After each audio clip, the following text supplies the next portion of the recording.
로마서는 이 성경 가운데 가장 귀중한 복음서다. 좋아요와 알림은 사랑합니다.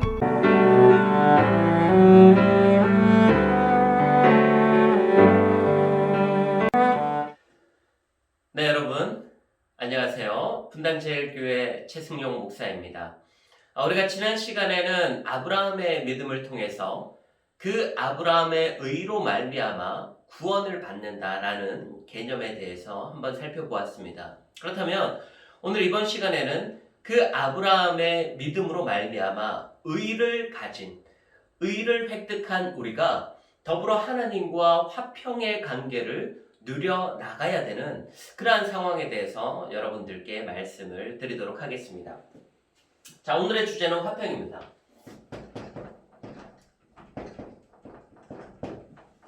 이 화평을 논하기에 있어서 여러분들과 한 가지 개념을 한번 짚고 넘어가 보기를 원하는데요. 바로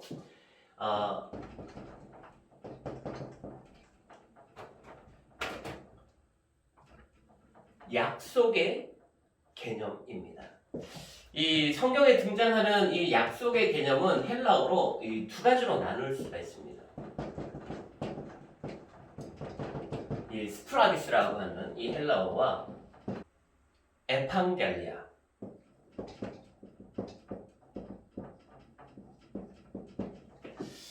이 약속의 개념에서 스프라디스와 에판겔리아라는 이 두 가지의 개념은 성경에서 나눠지고 있습니다. 그렇다면 스프라디스는 어떤 개념이냐면 바로 사람과의 어떤 약속의 개념을 뜻합니다. 그리고 이 에판겔리아는 어떤 것이냐면은 하나님의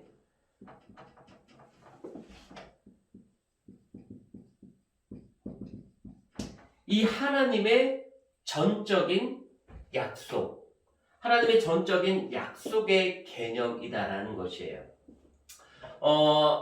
만약에 하나님께서 구원을 베풀기로 작정하셨어요. 예수 그리스도를 믿는 자들에게 구원을 베풀기로 작정하셨어요. 이것은 하나님의 에판겔리아, 하나님 전적인 약속이에요.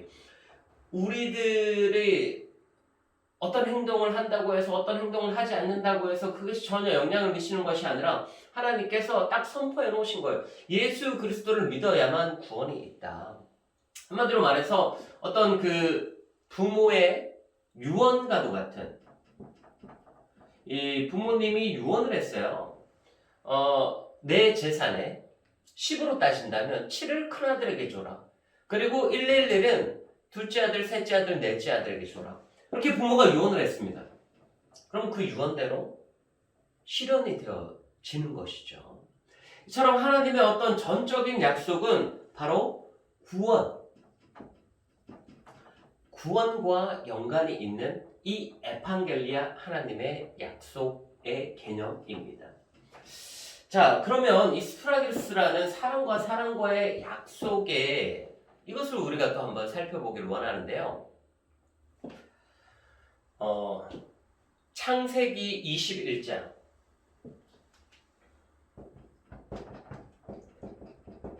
창세기 21장에 등장하는 아브라함과 아비멜렉이 있습니다. 바로 이 사람들이 맹세를 하고 약속을 하고 언약을 맺는 것이 바로 이 스프라디스라고 할 수 있겠습니다. 이 내용이 어떤 내용이냐면 아브라함이 이제 가나안 땅으로 들어가게 됩니다. 그리고 그 가나안 땅에 들어가면서 우물을 팠는데 그 우물이 콸콸콸콸 쏟아지는 거예요. 이 시대 때 우물을 하나 팠다라고 하는 것은 오늘날 로또 당첨되는 것과 마찬가지 개념이거든요. 뭐 한 10억, 넘게는 막 한 50억 이상의 재산이 올라가게 되는 거예요. 그런데 아브라함이 가나안 땅에서 그랄 지역으로 이동을 하게 되면서 우물을 팠는데 그 그랄 지역은 아비멜렉, 이 아비멜렉은 블레셋 왕이에요. 블레셋 땅에 가서 우물을 팠는데 그 우물이 터졌다라는 거예요. 이 블레셋 사람들이 보니까 아니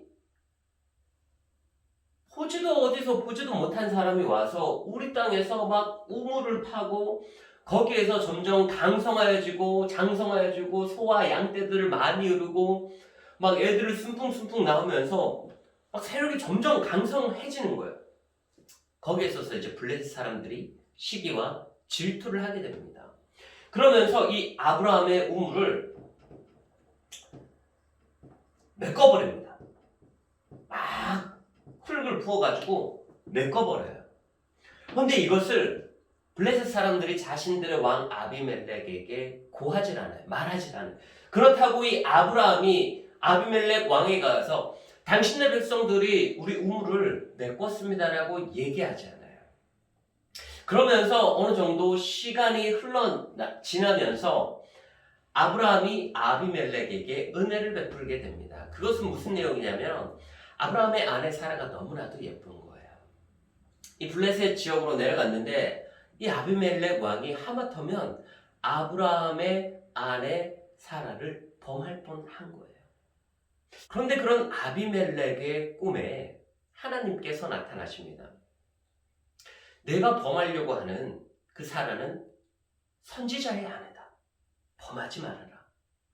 이 아비멜렉이 그러한 꿈을 꾸게 되면서 아브라함과 다시 좋은 관계를 유지하려고 합니다. 그랬을 때 아브라함이 이 아비멜렉의 집을 축복해 줍니다. 그 아비멜렉의 집을 축복해 줌으로 말미암아 아비멜렉 가운데 닫혀있던 태가 열려졌다라고 성경은 기록하고 있습니다. 이렇게 해서 아브라함과 아비멜렉 두 사람 사이가 이제 좋아지기 시작을 하는 거예요. 그런 가운데서 이제 아브라함이 브엘세바라는 지역에 오게 됩니다.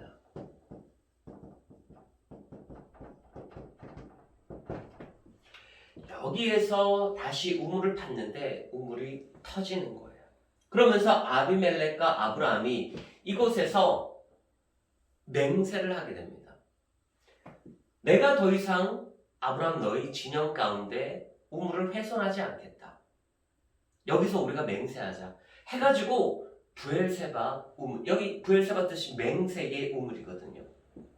여기에서 이제 하나의 언약, 이 바로 스프라기스, 사람과 사람의 약속이 생겨지게 됩니다. 자, 그럼 여기에서 다시 세월이 조금 흘러요. 다시 세월이 조금 흘러서 아브라함의 아들 이삭에게까지 또 흐르게 됩니다. 이삭도 다시 이 가나안 땅 지역에 흉년에 들어서 다시 블레셋 땅으로 들어갑니다. 그곳에서 우물을 파게 되는데 에색, 신나,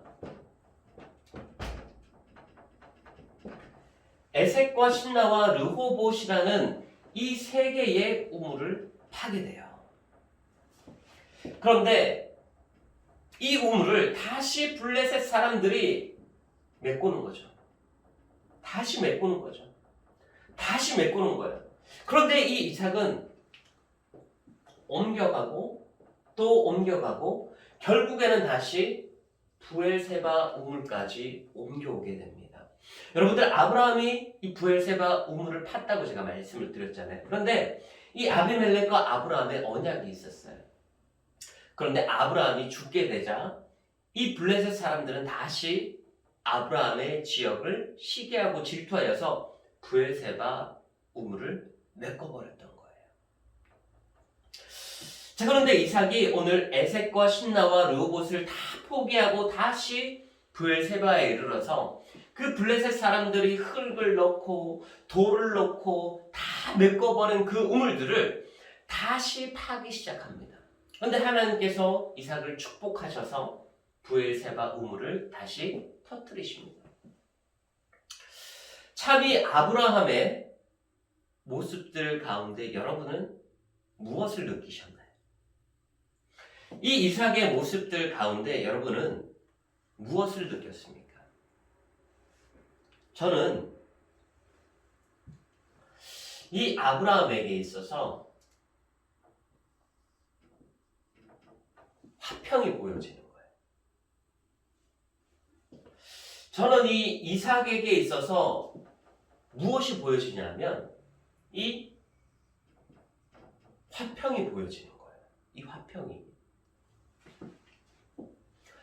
근데 과연 이 사람들이, 이 믿음의 조상들이 이런 화평의 열매를 성경 가운데 우리들에게 보여주게 되는데, 정말 대단하지 않아요? 아브라함이 파는 우물들을 이 블레셋 사람들이 메꿉니다. 그런데 전쟁하지 않고 좋게 어떻게든지 아비멜렉과 화평의 관계를 유지해 나가려고 해요. 그러려면 그만하면 경제적인 손실이 어마어마한 거죠. 이삭도 마찬가지예요. 에색, 신나, 르호봇 다 양보합니다. 다 양보하면서 결국에는 이 브엘세바까지 가게 되는데 이 이삭의 모습에서 화평이 보여지는 거예요. 그런데 과연 이들이 이런 화평의 열매를 맺기까지 저는 이 아브라함과 이삭이 에판게리아 여기에 의존했기 때문에 사람과 사람과의 약속 사이에서 분쟁 없이, 전쟁 없이 화평의 열매를 맺을 수 있지 않았을까? 왜냐하면 하나님께서 아브라함에게 약속하십니다. 강대하게 될 것이다. 창대하게 될 것이다. 복의 근원이 될 것이다. 내 자손이 별과 같이 모래와 같이 많아질 것이다. 이삭에게도 마찬가지 약속을 해요. 그래. 하나님께서 반드시 내게 복 주시고 복을 주실 것이다. 내가 여기에서 전쟁을 하면서 피를 흘리면서 많은 사람들을 죽여가면서까지 내가 이 부를 축적하고 싶지 않다. 이동하는 거예요. 전쟁을 피해서 이동하는 거예요. 계속해서 화평의 열매를 맺어가는 것이죠. 근데 성경은 끝내는 브엘세바에서 아브라함에게 복을 주시고 이삭에게 하나님께서 복을 주십니다. 이들이 하나님의 에판게리아를 믿었기 때문이죠. 하나님의 전적인 약속이에요. 반드시 내가 너에게 복을 주실 것이다. 반드시 내가 너로 하여금 창대케 할 것이다. 반드시 내가 너로 하여금 복의 근원이 될 것이다. 이러한 전적인 하나님의 약속이 있었기 때문에 그래, 양보해도 돼. 그래, 하나 우물 줘도 돼. 이러한 아브라함과 이삭의 화평의 열매가 있지 않았을까요? 자, 그렇다면 우리가 이 구원의 문제를 해결하기 위해서는 우리가 전적으로는 첫 번째로 하나님의 약속을 믿어야 됩니다. 너는 내 아들이야. 너는 사랑하는 내 딸이야. 반드시 내가 너를 죄 가운데서 구원하여 줄 것이야. 반드시 내가 너를 천국 백성으로 이끌 것이야. 그런 하나님의 전적인 약속을 믿어 나가는 것이죠. 그러한 자들에게 이 스프라기스 삶 가운데서 일어나는 화평의 열매, 이 화평의 열매를 통하여서 오늘 구원에 이르게 됩니다. 오늘 로마서 4장 23절 말씀 가운데 보면 이렇게 기록하고 있습니다. 그에게 의로 여겨졌다 기록된 것은 아브라함을 위한 것만이 아니다. 아브라함을 위한 것만이 아니에요. 이러한 삶에서 화평의 열매가 나타나는 것이 아브라함을 위한 것만이 아니에요. 그 아브라함의 믿음의 유산을 물려받은 우리들도 이러한 삶 가운데서 화평의 열매가 나타나줘야 된다는 것이죠. 먼저는 하나님의 전적인 약속을 믿고 그리고 그 하나님에 대한 믿음이 변하여 흔들리지 아니하는 자들이 삶 가운데서 이러한 화평의 열매를 맺어갈 수 있다는 것이죠. 그러면 그러한 종합적인 모든 것을 통하여서 하나님께서 믿음으로 말미암아 의로 여기시고 구원에 이르게 하신다라는 것이 오늘 본문의 내용입니다. 그러면 그 구원을 받는 우리들이 해야 될 것이 무엇이냐면 하나님과 화평의 관계를 누려야 되는 것입니다. 이 하나님과 화평의 관계를 누리기 위해서는 로마서 4장 25절. 로마서 4장 25절의 말씀 가운데 우리는 죄 가운데 있습니다. 그리고 이 죄의 문제를 해결하여서 우리는 의롭다 여기고 그리고 우리는 구원에 이르게 된다는 것이죠. 자, 그러면 하나님과 우리가 화평의 관계를 누리기 위해서 먼저는 아브라함의 믿음이 필요합니다. 그리고 하나님의 전적인 약속을 믿고 나아가는 그 믿음이 필요하죠. 그리고 우리들 가운데 이 죄, 우리들 가운데 이 죄라는 것을 없애야만 해요. 우리들 가운데 이 죄라는 것을 걷어내는 작업을 해야 돼요. 그래야만 하나님과 화평의 관계, 구원에 이른 백성들이 하나님과 화평의 관계를 이루어 나갔다는 것이죠. 자, 그럼 여러분들, 죄가 무엇일까요? 죄는 하나님으로부터 단절되는 거예요. 내 마음에 하나님 두기를 싫어하는 것이죠. 내 마음에 하나님과 관계를 맺어가고 싶어 하지 않아요. 내 마음에 하나님이 계시지 않아요. 아브라함과 하와가 에덴 동산에서 추방되어졌다는 것은 하나님과 관계가 단절된 거예요. 이제는 더 이상 하나님과 예전처럼 그렇게 친구처럼 대화할 수 없는 거죠. 관계의 단절. 여러분 마음에 하나님 두기를 싫어하는 것들. 그러면 그 하나님 마음에 두기 싫어하고 그러한 것들이 어떤 것으로 대처되느냐? 우리 마음 가운데 육체의 일, 우리 마음 가운데 우상 숭배의 일을 우리 마음 가운데 두는 것이죠. 갈라디아서 5장 19절. 갈라디아서 5장 19절 말씀 가운데 보면 하나님을 마음에 두기 싫어하는 자들이 육체의 소욕을 두게 되는데 그 육체의 일이 무엇이냐면 음행, 더러운 것, 호색, 우상숭배, 주술, 원수 맺는 것, 분쟁, 시기, 분냄, 당짓는 것, 분열함, 이단, 투기, 술취함, 방탕함, 또 그와 같은 것들이라. 이렇게 성경은 기록하고 있습니다. 우리들 마음 가운데 하나님 두기를 싫어하면 이러한 육체의 소욕들이, 이러한 육체의 정욕들이, 이러한 우상 숭배들이, 이러한 방탕하고 더러운 것들이 우리 안에 들어오게 되었다라는 거예요. 그것은 우리로 말미암아 죄를 짓게 하고 의에 이르지 못하게 하고 결국에는 구원에 이르지 못하게 하고 또 결국에는 하나님과 화평의 관계를 이루지 못하게 합니다.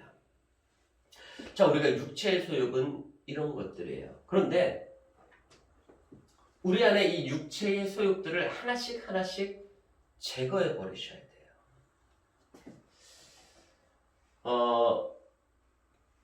여러분들 과연 교회 안에 있으면 죄를 지을까요?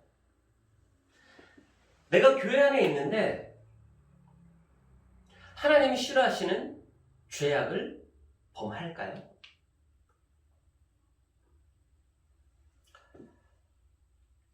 예라는 답변을 드리고 싶습니다. 우리가 교회 안에 있지만 그 교회 안에서 하나님의 의를 힘입어서 내가 행동하고 있지만 실질적으로는 그 안에 죄라는 요소들이 많이 있습니다.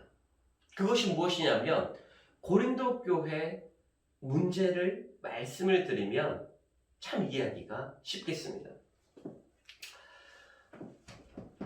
이 고린도전서 1장 가운데 보면 이 고린도 교인들 가운데 어떠한 문제가 있냐면 나는 아볼로파다. 나는 개바파다. 나는 바울파다. 이러한 당짓는 것이 나와요. 그리고 사도 바울이 이것이 잘못되었다라고 고린도 교인들에게 이야기를 합니다. 자, 그러면 이것이 과연 고린도 교인들에게만 일어난 일일까라는 것이에요. 마찬가지로 오늘날 우리 교회 안에는 이러한 문제들이 있습니다. 어떤 문제요? 당 짓는 것이요.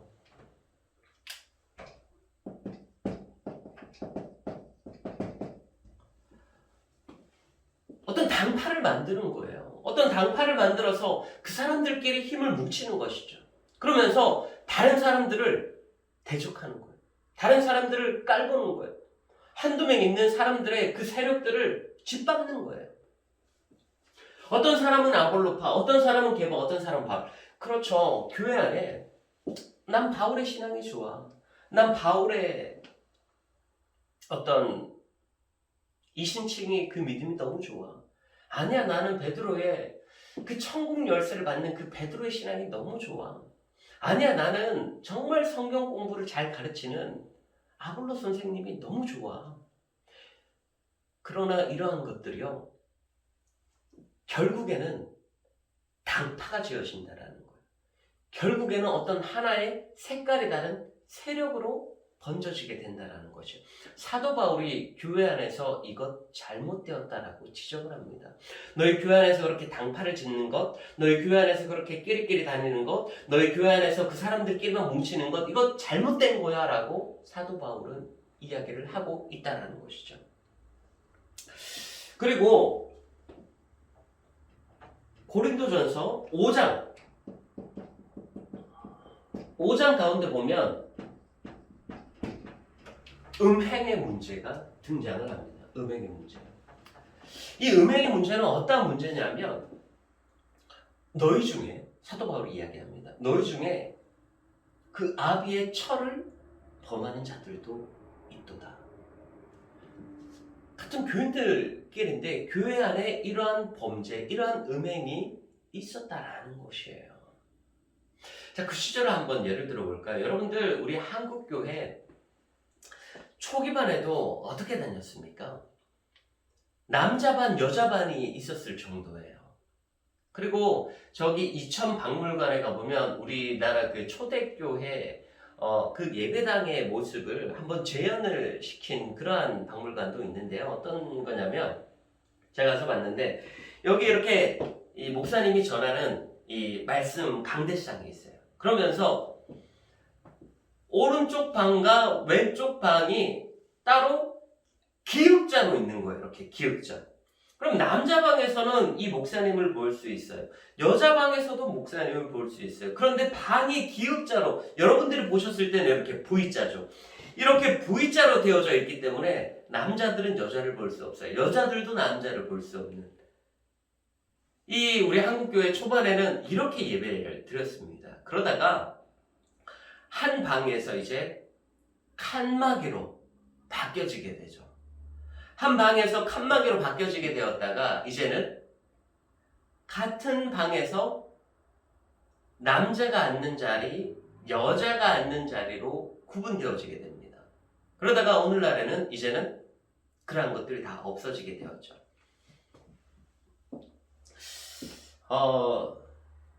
예전에는 여성들이 많이 가리고 다녔죠. 뭐 얼굴까지도 이렇게 두건으로 쓰고 다닐 정도였으니까요. 그런데 여러분 생각해 보십시오. 그렇게 가리고 그렇게 얼굴까지도 가린 그러한 교회 안에서까지 음행이 있어졌다라는 사실을 여러분들은 기억하셔야 됩니다. 그리고 그 음행이 오늘날 고스란히 어디로 들어와요? 교회로 들어오게 되는 것이죠.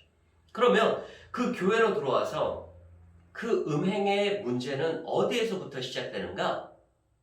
오빠에서부터 시작됩니다. 여러분 교회 안에서 오빠가 어디 있습니까? 교회 안에 오빠는 없습니다. 교회 안에서는요 집사님이 있을 뿐이죠. 교회 안에서는 권사님이 있을 뿐이에요.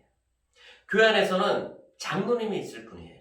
그러면 우리가 부를 때 뭐라고 불러야 되냐면 누구누구 장로님, 누구누구 집사님, 누구누구 성도님 이렇게 불러야 되죠.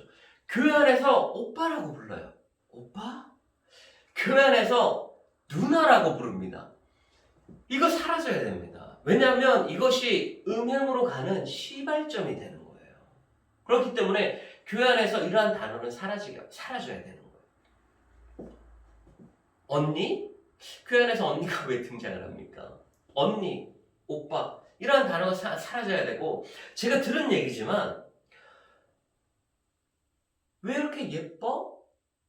그러니까 왜 남자 집사님이 여자 집사님한테 그런 이야기를 하냐라는 거예요. 오늘 왜 이렇게 예뻐? 오늘 치마가 왜 이렇게 짧어? 다 제가 들은 얘기입니다. 주차장에서 이렇게 차를 쫙 몰고 오는데, 야, 드라이브 너무 멋있다. 너무 섹시하게 운전한다. 운전이 섹시합니까? 이게 다 제가 들은 얘기예요. 옆에서 제가 듣고 눈살을 찌푸리게 되는 그러한, 왜 저렇게 교회 안에서 저런 말을 할까? 그런데 이러한 것들이요, 다 결과적으로는 음행으로 가게 되는 말들이라는 것이죠. 교회 안에 이러한 죄들이 있습니다, 여러분들. 교회 안에서 사단은 오늘도 교묘한 방법으로 우리 성도들끼리 죄를 짓게 만드는 거예요. 그러니까 따지고 보면 운전 너무 섹시하게 한다. 이거 죄입니다. 죄예요. 오빠! 율법주의로 갈 것 같아서 또 막상 말씀 못 드리겠지만 안 됩니다. 누나? 이거예요. 안 돼요.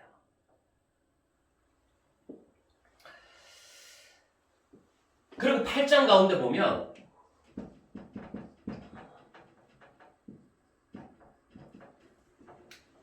음식의 문제가 나옵니다. 먹는 문제가 등장을 하게 되는 것이죠. 오늘날 교회 안에서도 이 음식 때문에 많은 죄를 짓는 것 같아요. 많은 죄를 짓는 것 같아요. 교회 안에서 먹는 문제 때문에 너무나도 많이 싸웁니다. 고린도 교인들도 이것이 우상에게 바쳐진 제물이냐 아니냐, 너는 왜 그걸 먹냐, 안 먹어도 되냐, 이것이 우상에 바쳐진 제물인지 네가 어떻게 하느냐, 네가 받느냐, 여러 가지 문제들이, 먹는 문제들이 등장을 했어요. 왜 내가 갔는데 니네들끼리 다 먹고 앉았냐? 왜 내 건 없냐? 왜 너희들만 다 먹었냐? 여러 가지 문제들이 등장을 하게 됩니다. 오늘은 교회 안에서도 이 음식 문제 많이 있는 것 같아요. 왜 음식이 짜냐? 왜 음식이 싱겁냐? 왜 나는 반찬을 요거밖에 안 주냐? 왜 식당 당번 때문에 또 엄청 문제가 생기잖아요. 설거지하는 것 때문에 문제가 생기잖아요. 깍두기 할 때도 크게 썰어야 되냐 작게 썰어야 되느냐 때문에 문제가 생기잖아요.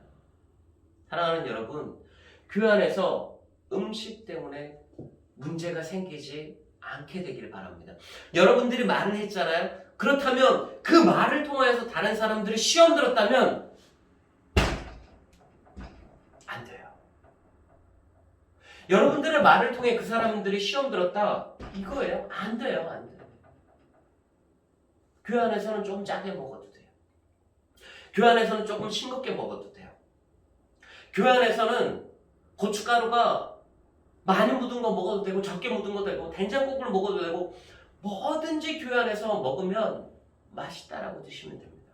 그런데 어떻다 저떻다 얘기하는 것 교회 안에서 이겁니다. 안 했으면 좋겠어요. 그리고 또 교회 안에 어떤 문제가 있냐, 9장 가운데 보면 헌금에 대한 문제가 등장을 합니다. 그리고 12장 가운데 보면 교회 안에 질서의 문제가 등장을 합니다. 여러분, 시험 들 것 같으면 헌금 안 하셔도 됩니다. 우리 가정에 시험이 든다? 헌금하지 말아야죠. 가정이 파괴되어져 가면서까지 헌금하는 것 하나님도 원하지 않으십니다. 그러나 기억해야 될 것은 여러분들이 내는 그 헌금으로 교육자들의 생활비가 나가요. 교회가 운영이 돼요. 교회가 하는 선교 사업을 합니다. 땅끝까지 이르러 내 증인이 되리라 라고 말씀하신 그 하나님의 선교 사명을 감당하는 역할을 교회가 하는 것이죠. 그것을 위해 여러분들이 내는 헌금은 사용되어집니다. 그것을 여러분들이 아셔야 됩니다. 절대로 흩트로 쓰여지지 않습니다. 그리고 질서의 문제예요. 질서의 문제. 자, 여러분들 교회 안에서 이 질서의 문제로 어떤 것이 또 죄가 될 수 있는가? 사도 바울은 설명을 합니다. 머리가 있고요. 오른손이 있고 왼손이 있습니다. 그것은 다 같은 지체입니다. 다 서로를 위해서 있는 겁니다. 그러나 머리는 예수 그리스도이시다라는 거예요. 자, 오늘날 우리가 교회를 할 때 분쟁의 요소가 있을 수 있는 것들이 어떤 것들이냐면 오늘날은 포스트 모던 시대입니다. 모든 사람들의 의견이 다양하게 반영되어져 가야 하는 것이 교회다라는 정의가 내려지고 있어요. 그것이 바로 상식이 통하는 교회다. 그것이 바로 이해가 되어져 가는 교회다. 네, 맞습니다. 그러나 그것은 젊은 사람들 혹은 저주로 신앙을 먹는 사람들에게만 가능한 것이겠죠. 오늘날 단단한 신앙을 먹는 자들은 오늘날 최소한 이 로마서 강의를 듣는 여러분들은 단단한 음식을 드셔야 돼요. 물론 그 말도 맞습니다. 그러나 교회 안에는 질서가 있는 거예요. 자, 예를 들어 보겠습니다. 우리가 어떤 하나의 행사를 합니다. 그럼 그 행사를 하기 위해서 위원장님이 세워지고 부장님이 세워지고 여러 가지 조직이 이렇게 세워질 겁니다. 자, 그렇다면 그 위원장님이 진행하시는 일들 가운데 다 마음에 드는데 한 가지 마음에 안 드는 게 있어요. 그러면 오늘날 그 부분에 대해서 이야기를 합니다. 이건 왜 이렇게 합니까? 이렇게 안 했으면 좋겠어요.